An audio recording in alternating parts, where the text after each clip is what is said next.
सभी भक्तजनों को मेरा निवंद प्रणाम। राम राम, जय श्री कृष्णा। पूनम सिहा की दुनिया में आप सभी का बहुत बहुत स्वागत है। श्रीमद् भागवत महापुराण पंचम स्कंद 16वां अध्याय भुवन कोश का वर्णन। राजा परीक्षित ने कहा, मुनिवर, जहाँ तक सूर्य का प्रकाश है और जहाँ तक तारागण के सहित चंद्रदेव दिख पड़ते हैं, वहाँ तक आपने भूमंडल का विस्तार बताया है। उसमें भी आपने बतलाया कि महाराज प्रियव्रत के रथ के पहियों की 7 तलिकों से 7 समुद्र बन गए थे, जिनके कारण इस भूमंडल में 7 द्वीपों का विभाग हुआ। अतः भगवान, अब मैं इन सब का परिमाण और लक्षणों के सहित पूरा विवरण जानना चाहता हूँ, क्योंकि जो मन भगवान के इस गुण में स्थूल विग्रह में लग सकता है, उसी का उनके वासुदेव संज्ञक स्वयं प्रकाश निर्गुण ब्रह्म रूप सूक्ष्मतम स्वरूप में ही लगाना संभव है। अतः गुरुवर, इस विषय का विशद रूप से वर्णन करने की कृपा कीजिए। श्री सुखदेव जी बोले, महाराज, भगवान की माया के गुणों का इतना विस्तार है कि यदि कोई पुरुष देवताओं के समान आयु पा ले तो भी मन और वाणी से इसका अंत नहीं पा सकता। इसलिए हम नाम, रूप, परिमाण और लक्षणों के द्वारा मुख्य बातों को लेकर ही इस भूमंडल की विशेषताओं का वर्णन करेंगे। जब जम्बूद्वीप हमसे जिसमें हम रहते हैं, भूमंडल कमल के कोश स्थानीय जो 7 द्वीप हैं, उनमें सबसे भीतर का कोश है। इसका विस्तार 1,00,000 योजन है और यह कमल पत्र के समान गोलाकार है। इसमें 9,000 हजार योजन विस्तार वाले 9 वर्ष है, जो इनकी सीमाओं का विभाग करने वाले 8 पर्वतों से बंटे हुए हैं। इनके बीच बीच इलाव्रत नाम का 10वां वर्ष है, जिसके मध्य में कुल पर्वतों के राजा मेरु पर्वत है। वह मानो भूमंडल रूप कमल की कर्णिका है। वह ऊपर से नीचे तक सारा का सारा सुवर्णमय है और 1,00,000 योजन ऊंचा है। उसका विस्तार शिखर पर 32,000 और तलेटी में 16,000 योजन है तथा 16,000 योजन ही वह भूमि के भीतर घुसा हुआ है, अर्थात भूमि के बाहर उसकी ऊंचाई 84,000 योजन है।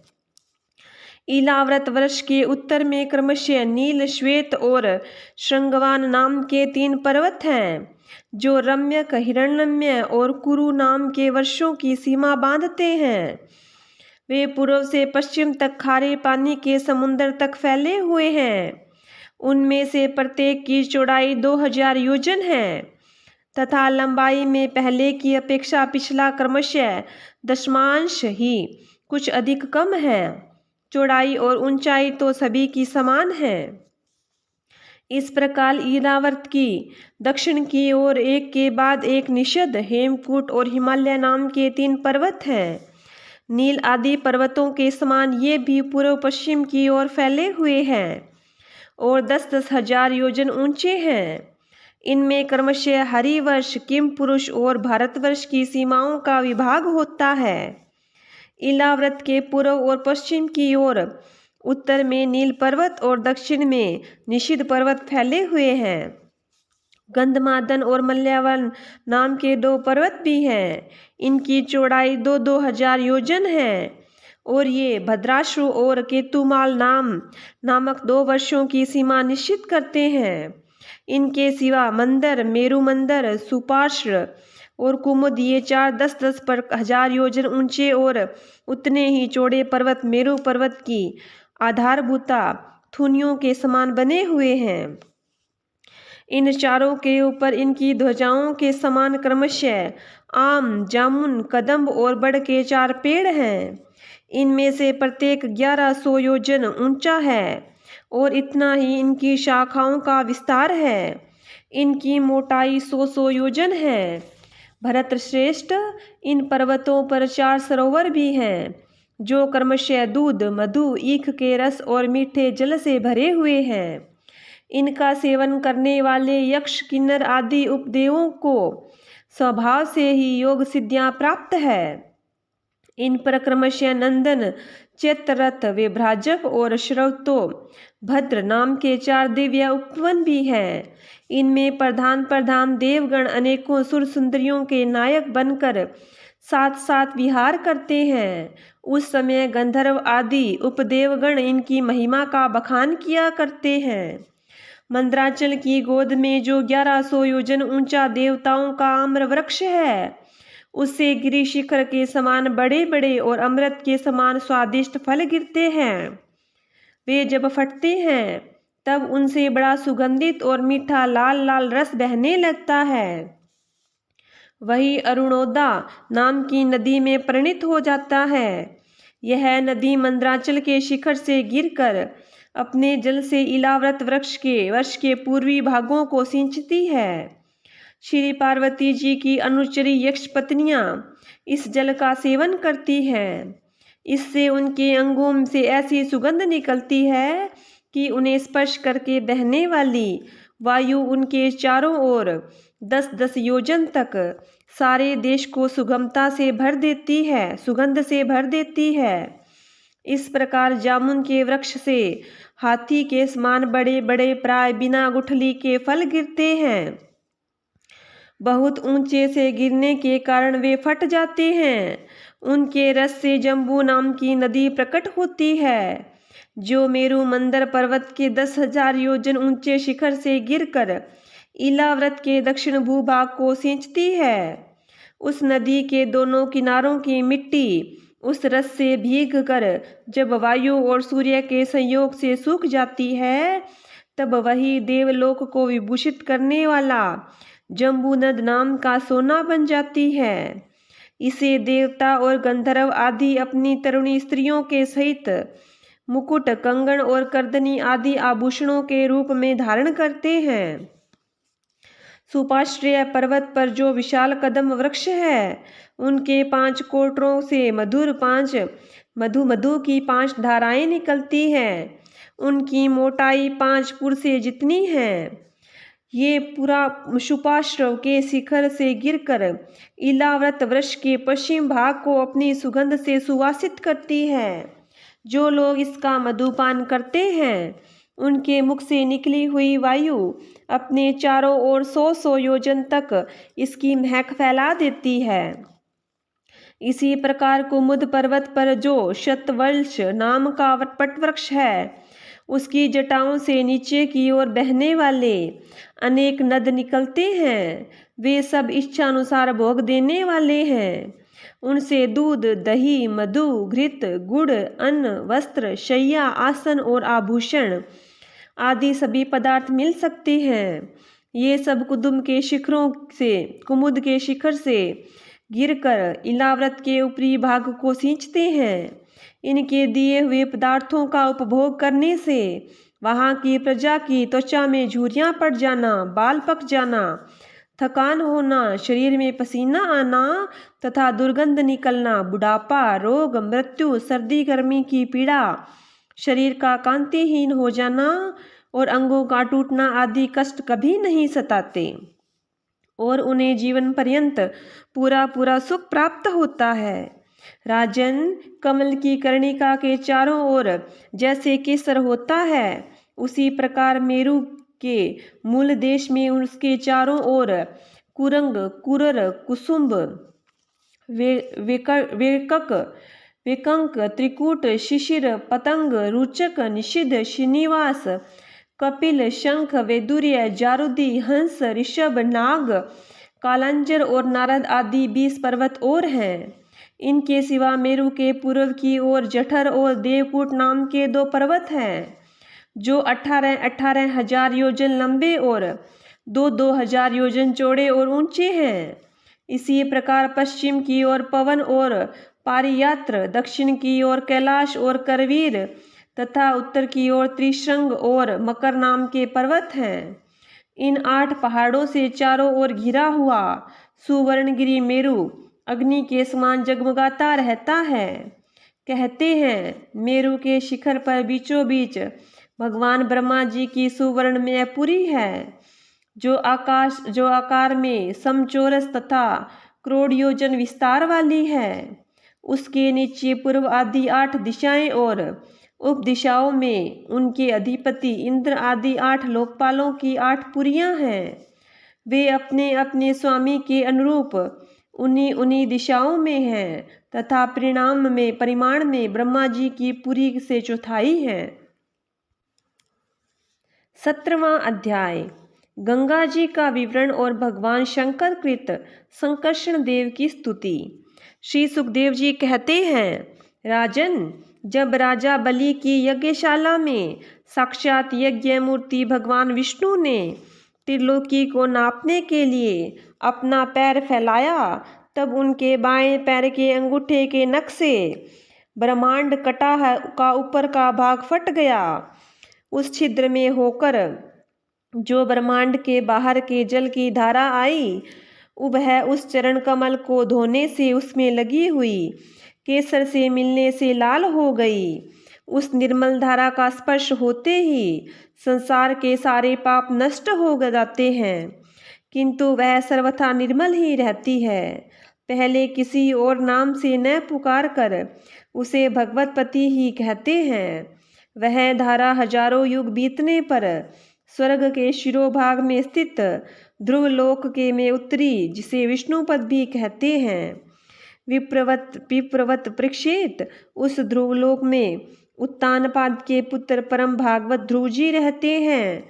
वे नित्य प्रति बढ़ते हुए भक्ति भाव से यह हमारे कुल देवता का शरणोदक है ऐसा मानकर आज भी उस जल को बड़े आदर से सिर पर चढ़ाते हैं। उस समय प्रेमावेश के कारण उनका हृदय अत्यंत गदगद हो जाता है। उत्कंठावश बरबस मुंदे हुए दोनों नयन कमलों से निर्मल आंसुओं की धारा बहने लगती है और शरीर में रोमांच हो जाता है। इसके पश्चात आत्मनिष्ठ सप्तऋषि गण उनका प्रभाव जानने के कारण यही तपस्वी की अत्यंतिक सिद्धि है ऐसा मानकर उसे आज भी इस प्रकार आदर पूर्वक अपने जटाजूट पर वैसे ही धारण करते हैं जैसे मुमुक्षु जन प्राप्त हुई मुक्तियों को। यो ये बड़े ही निष्काम हैं। सर्वात्मा भगवान वासुदेव की निश्चल भक्ति को ही अपना परम धन मानकर इन्होंने अन्य सभी कामनाओं को त्याग दिया है। यहाँ तक कि आत्मज्ञान को भी ये उसके सामने कोई चीज नहीं समझते। वहाँ से गंगा जी करोड़ों विमानों से घिरे हुए आकाश में होकर उतरती है और चंद्रमंडल को आप्लावित करती मेरु के शिखर पर ब्रह्मपुरी में गिरती है। वहाँ ये सीता, अलकनंदा, चक्षु और भद्रा नाम से 4 धाराओं में विभक्त हो जाती है तथा अलग अलग चारों दिशाओं में बहती हुई अंत में नदियों के अधीश्वर समुद्र में गिर जाती है। इनमें सीता ब्रह्मपुरी में गिरकर केसरांचलों के सर्वोच्च शिखरों में होकर नीचे की ओर बहती गंधमादन के शिखरों पर गिरती है और भद्राश्ववश को पलावित कर पूर्व की ओर खारे समुद्र में मिल जाती है। इसी प्रकार चक्षु माल्यावान के शिखर पर पहुंचकर वहां से बेरोक टोक केतुमाल वर्ष में बहती पश्चिम की ओर शार्स समुद्र में जा मिलती है। भद्रा मेरु पर्वत के शिखर से उत्तर की ओर गिरती है तथा एक पर्वत से दूसरे पर्वत पर जाती है। अंत में श्रांगवान और के शिखर से गिरकर उत्तर कुरु देश में होकर उत्तर की ओर बहती हुई समुद्र में मिल जाती है। अलकनंदा ब्रह्मपुरी से दक्षिण की ओर गिरकर अनेकों गिरी शिखरों को लांघती हेमकूट पर्वत पर पहुंचती है। वहां से अत्यंत तीव्र वेग से हिमालय के शिखरों को चीरती हुई भारतवर्ष में आती है और फिर दक्षिण की ओर समुद्र में जा मिलती है। इसमें स्नान करने के लिए आने वाले पुरुषों को पद पद पर अश्वमेघ और राजसूय आदि यज्ञों का फल भी दुर्लभ नहीं है। प्रत्येक वर्ष में मेरु आदि पर्वतों से निकली हुई और भी सैकड़ों नदियाँ हैं। इन सब वर्षों में भारतवर्ष ही कर्म भूमि है। शेष 8 वर्ष तो स्वर्गवासी पुरुषों के स्वर्ग भोग से बचे हुए पुण्यों को भोगने का स्थान है। इसलिए ये भूलोक के स्वर्ग भी कहते हैं। इसलिए इन्हें भूलोक के स्वर्ग भी कहते हैं। वहाँ के देवतुल्य मनुष्यों की मानवीय गणना के अनुसार 10,000 वर्ष की आयु होती है। उनमें 10,000 हाथियों का बल होता है तथा उनके वज्र सदृश सुदृढ़ शरीर में जो शक्ति, यौवन और उल्लास होता है, उनके कारण वे बहुत समय तक मैथुन आदि विषय भोगते रहते हैं।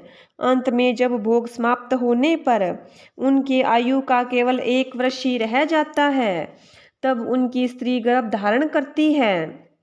इस प्रकार वहाँ सर्वदा त्रेतायुग के समान समय बना रहता है। वहाँ ऐसे आश्रम, भवन और वर्ष पर्वतों की घाटियाँ हैं जिनके सुंदर वन उपवन सभी ऋतुओं में फूलों के गुच्छे, फल और नूतन पल्लवों की शोभा के भार से झुकी हुई डालियों और लताओं वाले वृक्षों से सुशोभित है। वहाँ निर्मल जल से भरे हुए ऐसे जलाशय भी हैं जिनमें तरह तरह के नूतन कमल खिले रहते हैं और उन कमलों की सुगंध से प्रमुदित होकर राजहंस, जलमृग, कारंडव, सारस और चकवा आदि पक्षी तरह तरह की बोली बोलते तथा विभिन्न जाति के मत वाले भौरे मधुर मधुर गुंजान करते रहते हैं। इन आश्रमों, भवनों, घाटियों तथा जलाशयों में वहाँ के देवेश्वरगण परम सुंदरी देवंगनाओं के साथ उनके कामोन्माद सूचक हास विलास और लीला कटाक्षों से मन और नेत्रों के आकृष्ट हो जाने के कारण जल क्रीड़ा आदि नाना प्रकार के खेल करते हुए स्वच्छंद विहार करते हैं तथा उनके प्रधान अनुचरगण अनेक प्रकार की सामग्रियों से उनका आदर सत्कार करते रहते हैं। इन 9 वर्षों में परम पुरुष भगवान नारायण वहाँ के पुरुषों पर अनुग्रह करने के लिए इस समय भी अपनी विभिन्न मूर्तियों से विराजमान रहते हैं। इलाव्रत वर्ष में एकमात्र भगवान शंकर ही पुरुष है। श्री पार्वती जी के श्राप को जानने वाला कोई दूसरा पुरुष वहाँ प्रवेश नहीं कर सकता, क्योंकि वहाँ जो आता है वह स्त्री रूप हो जाता है। इस प्रसंग का हम आगे 9वें स्कंद में वर्णन करेंगे।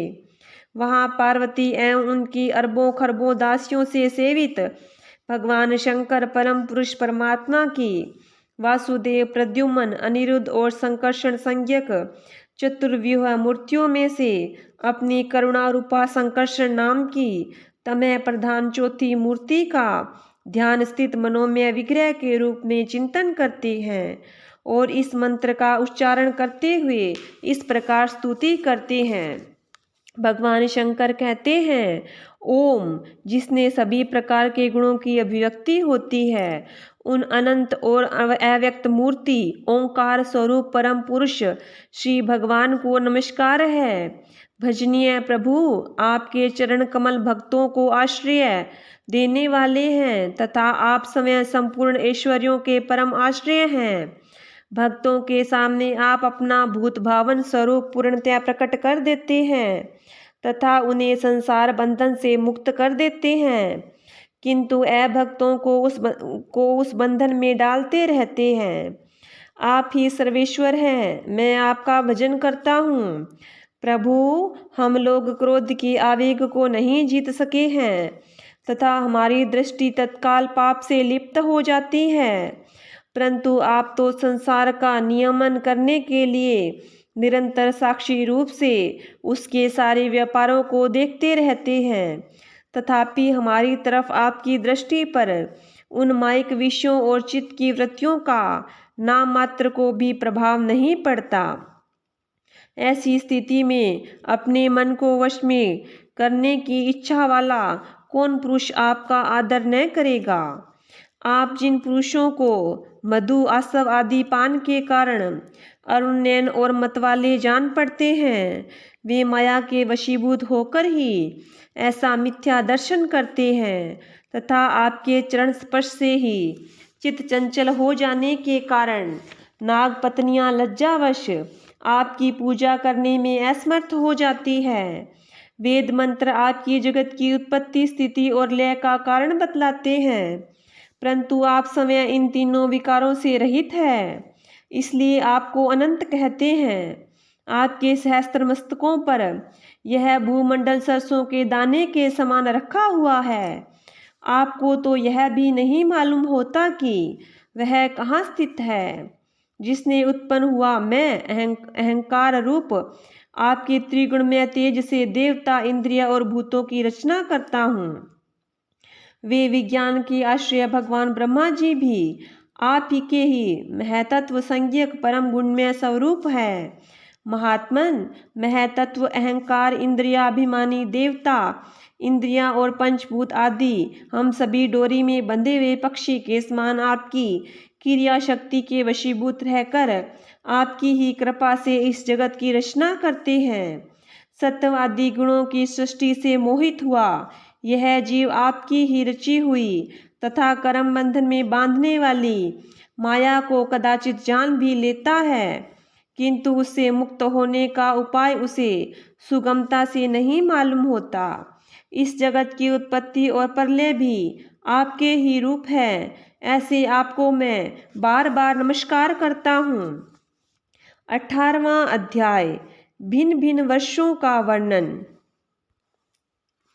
श्री सुखदेव जी कहते हैं, राजन, भद्राश्व वर्ष में धर्मपुत्र भद्रश्रवा और उसके मुख्य सेवक भगवान वासुदेव के हैग्रीव संज्ञक धर्ममयी प्रिय मूर्ति को अत्यंत समाधि निष्ठा के द्वारा हृदय में स्थापित कर इस मंत्र का जप करते हुए इस प्रकार स्तुति करते हैं। भद्रश्रवा और उनके सेवक कहते हैं, चित्त को विशुद्ध करने वाले ओंकार स्वरूप भगवान धर्म को नमस्कार है। अहो, भगवान की लीला बड़ी विचित्र है, जिसके कारण यह जीव संपूर्ण लोकों का संहार करने वाले काल को देखकर भी नहीं देखता और तुच्छ विषयों का सेवन करने के लिए पापमय विचारों की उधेड़ बुन में लगा हुआ अपने ही हाथों अपने पुत्र और पिता आदि की लाश को जलाकर भी समय जीते रहने की इच्छा करता है। विद्वान लोग जगत को नश्वर बताते हैं और सूक्ष्मदर्शी आत्मज्ञानी ऐसा ही देखते भी हैं, तो भी जन्म रहित प्रभु आपकी माया से लोग मोहित हो जाते हैं। आप अनादि हैं तथा आपके कृत्य बड़े विस्मयजनक है। मैं आपको नमस्कार करता हूँ।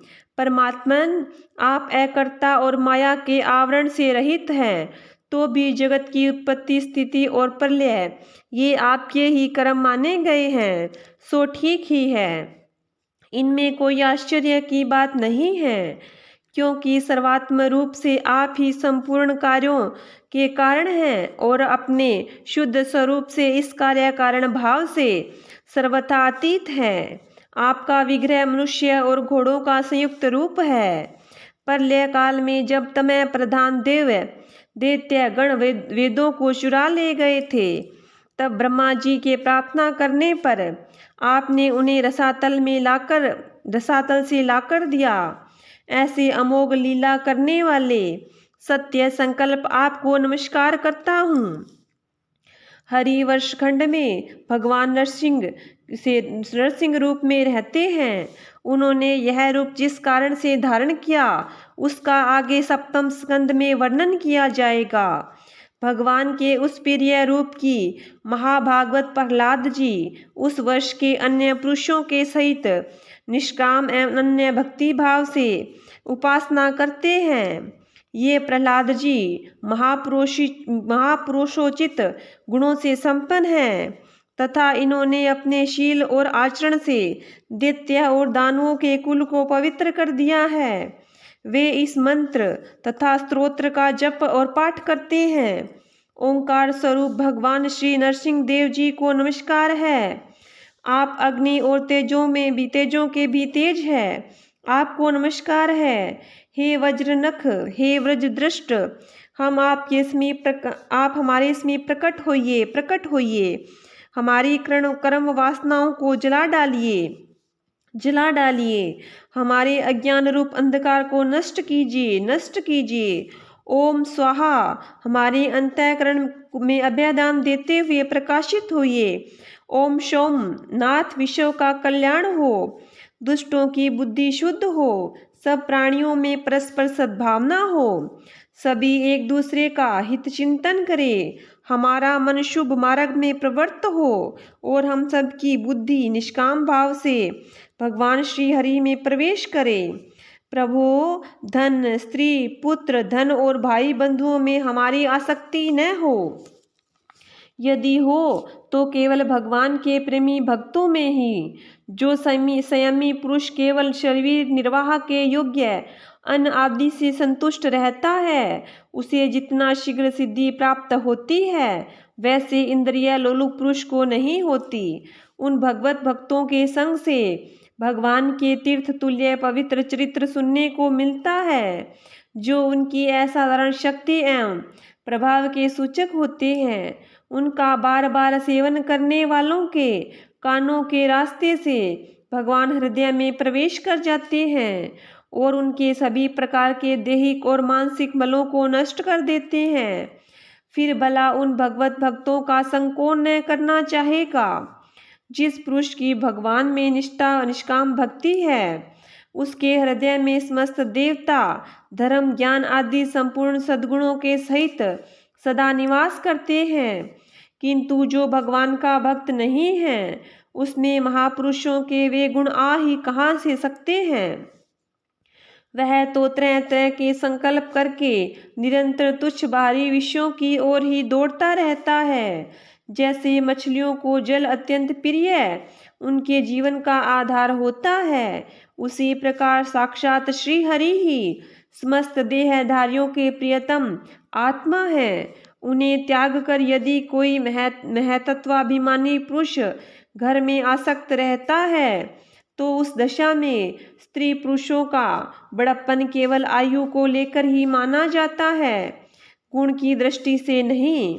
अतः असुरगण तुम कृष्णा राग, विषाद, क्रोध, अभिमान, इच्छा, भय, दीनता और मानसिक संताप के मूल तथा जन्म मरण रूप संसार चक्र का वहन करने वाले ग्रह आदि को त्याग कर भगवान नरसिंह के भय चरण कमलों का आश्रय लो। भगवान नरसिंह के निर्भय चरण कमलों का आश्रय लो। केतु माल वर्ष में लक्ष्मी जी का तथा संवत्सर नामक प्रजापति के पुत्र और पुत्रियों का प्रिय करने के लिए भगवान कामदेव रूप में निवास करते हैं।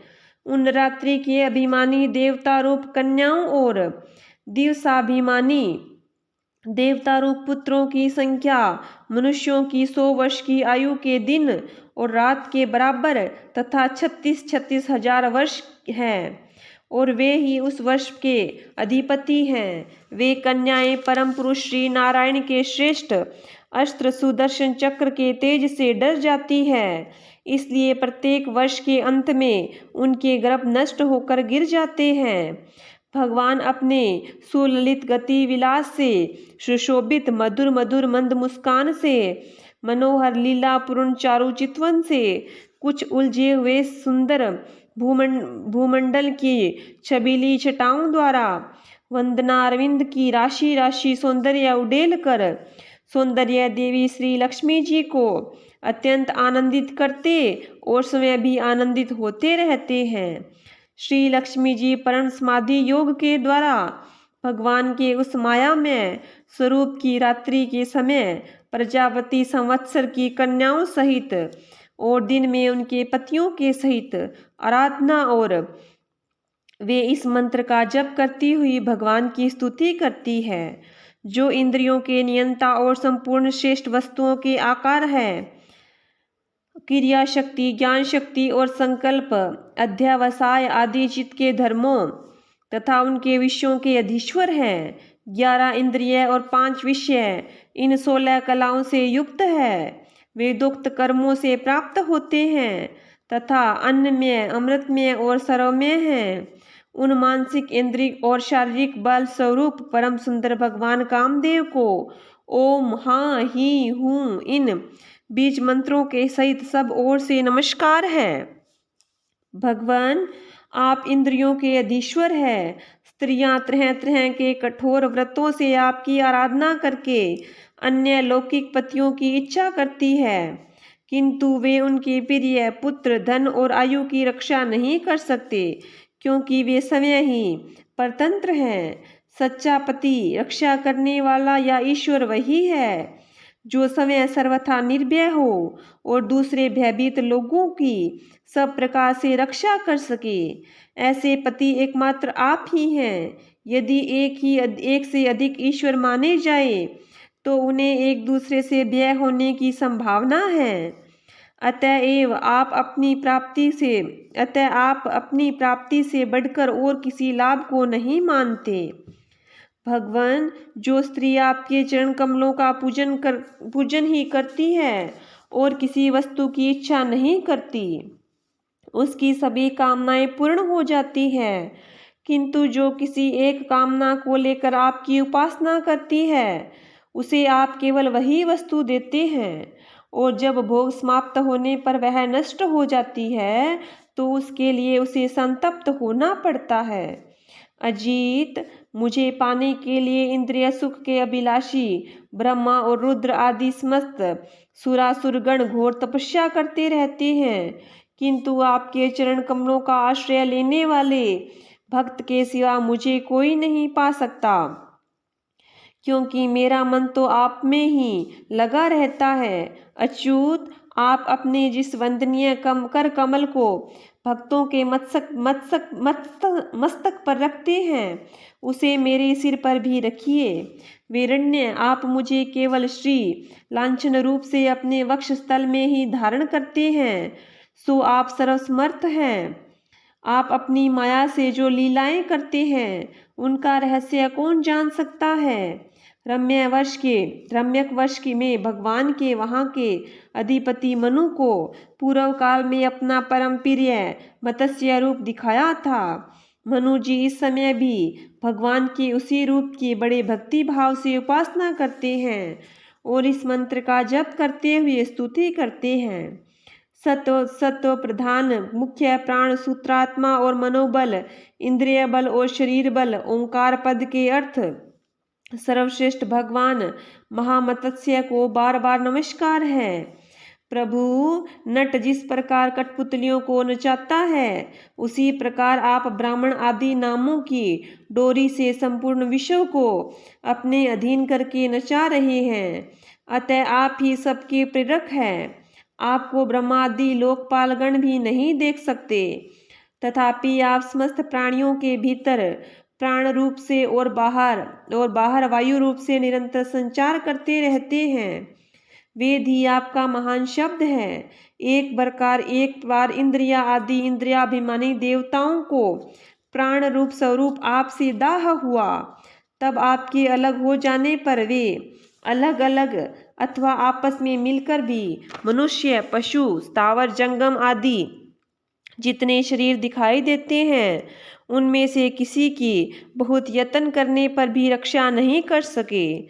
ऐजन्मा प्रभु, आपने मेरे सहित समस्त औषध और लताओं की आश्रय रूपा इस पृथ्वी को लेकर बड़ी बड़ी उताल तरंगों से युक्त प्रलयकालीन समुद्र में बड़े उत्साह से विहार किया था।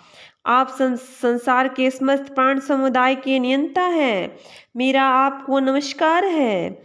हिरण्यमय वर्ष में भगवान कच्छप रूप धारण करके रहते हैं।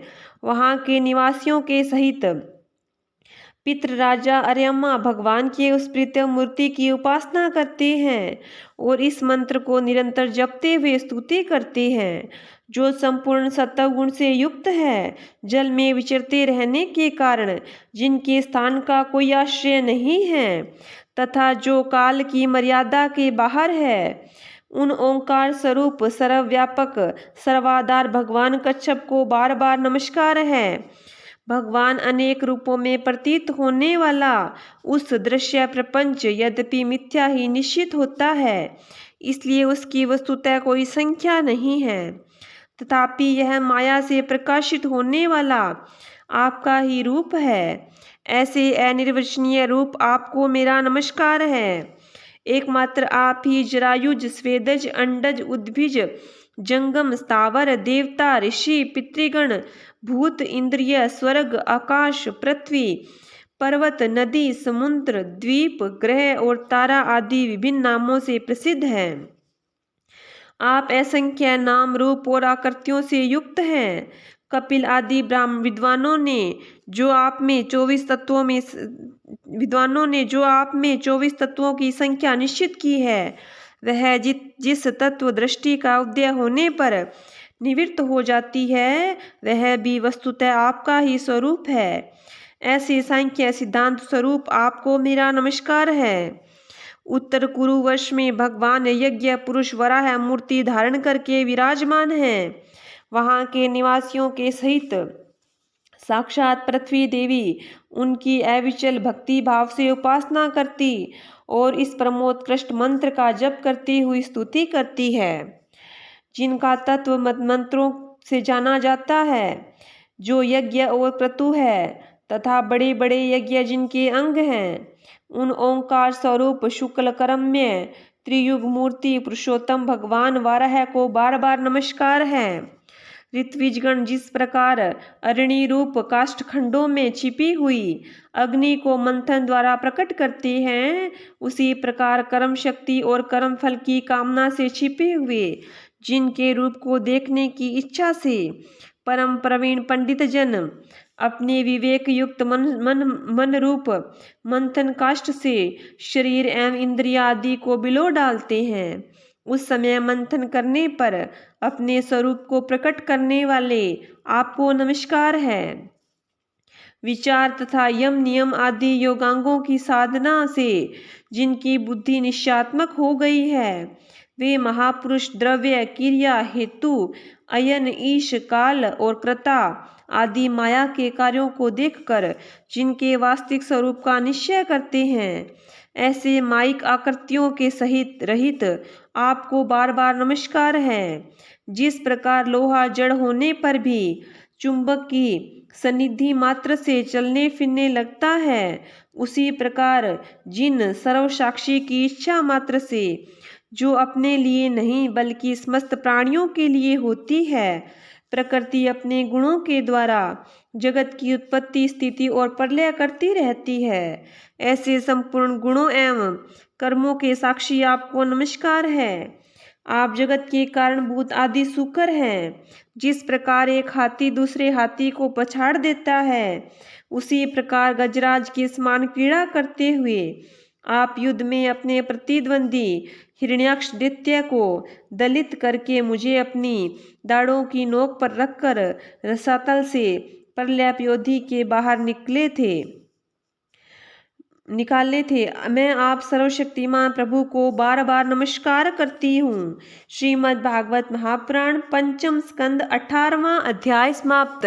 बोलिए विष्णु भगवान की जय हो। बोलिए कृष्ण भगवान की जय हो।